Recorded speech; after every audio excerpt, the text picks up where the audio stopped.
New South Wales have got the 2021 State of Origin series in the bag, but there's still plenty to play for. For Queensland, it's some little old thing called respect.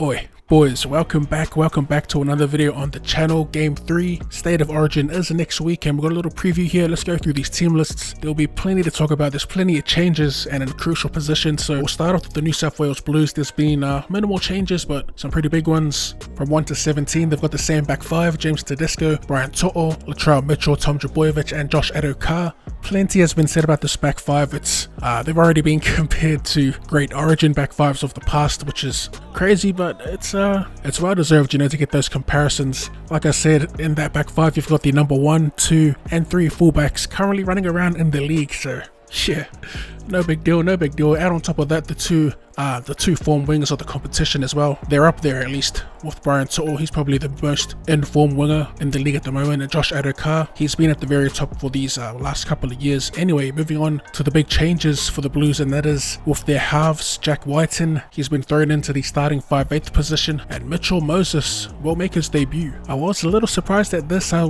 thought that Cody Walker and Adam Reynolds would have walked straight into the side, but that's not the case. Jack Whiten, who's been a part of this Blues pack for the past few years now, finally gets to play in its preferred position, and like I said, Mitchell Moses makes his debut. It's a nice little confidence boost for Moses, in particular because, as we saw last week, he did choke that kick to win the game for the Eels. Many would have thought I included, that he also missed his opportunity to join the Blues, but that's not the case.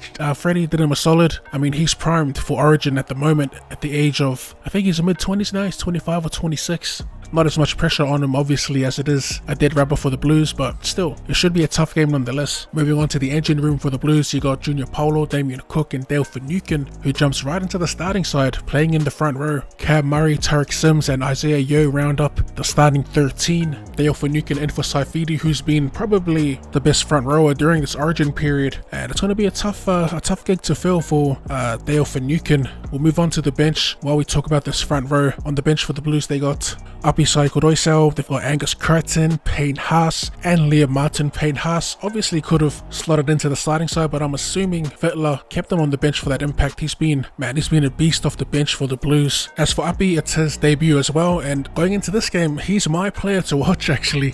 For this Panthers team, a lot of praise goes to the Jerome Luais, the Nathan Clearys, and rightfully so, but I reckon Api hasn't really gotten the praise for how influential he's been to this Panthers team. I know he's been injured, but don't sleep on Api, boys. He's right at the heels of Damien Cook for being the long-term hooker for this Blues team. As for the extended bench, they've brought in Nico Hines as the 18th man, Clinton Gutterson, and also Stefano Utoika Manu. The future is bright for the Blues, and their depth, man, they've got some crazy depth.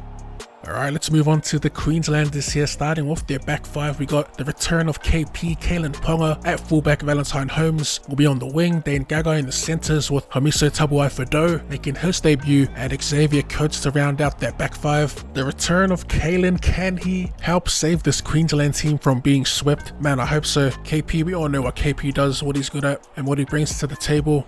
The most interesting pick of this back 5 is the debut of the Hammer, Tabuai-Fidow, who, I'll be honest, I wasn't expecting him to be picked. I'm glad he was picked, of course. He's a gun in attack. His defense at centre there can be a little shaky, but he's been decent for the Cowboys, at least. I was expecting Queensland to pick a defensively sound centre, someone like Opicic, maybe Kurt Mann, someone to try and lock Turbo down, but no matter who you put in front of him, the chances are Tommy's going to find a way to get the better of him. In the halves, they have the usual suspects, the Prez, Cameron Munster, and Daly Cherry Evans. There's been a lot of speculation about this possibly being a do-or-die situation for Cherry Evans as captain, and that's the Queensland halfback altogether, which I'm not too sure how I feel about that, to be honest. I won't be surprised if they actually do axe him if Queensland lose.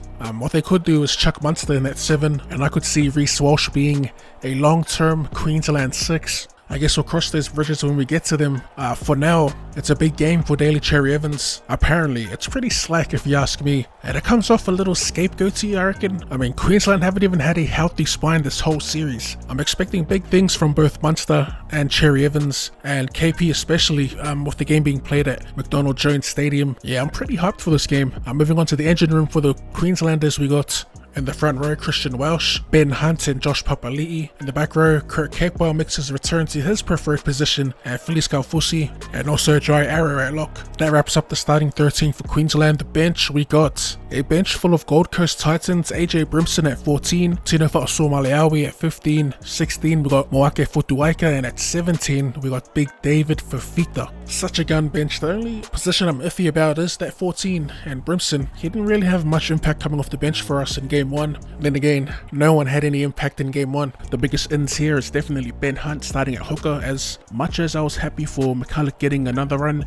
at the State of Origin level, he was just way too slow last game. Queensland in game 2 looked disjointed and unorganized, and a lot of it began, or I should say a lot of it had to do with the service out of dummy half. Overall, the 17-man team is a better looking team than the last. Not quite 100%, but what can you do, you know? I'm definitely more confident in Queensland's chances of an upset, but it's mainly to do with their missing halves, if anything. That pretty much wraps up this preview of game 3 State of Origin. Will Queensland get swept? Rep your states in the comment section down below. As always, if you enjoyed that and would like to see more Rugby League Live 4 content or more content in general, be sure to hit that like button, subscribe to the channel if you're new. Thank you for tuning in, and I'll see you coming in hot with it. later. When we run down the screen, right wrist and left wrist the screen. She said what bar, what's going on, why am I wet? Girl, let's ring. When we run down the screen.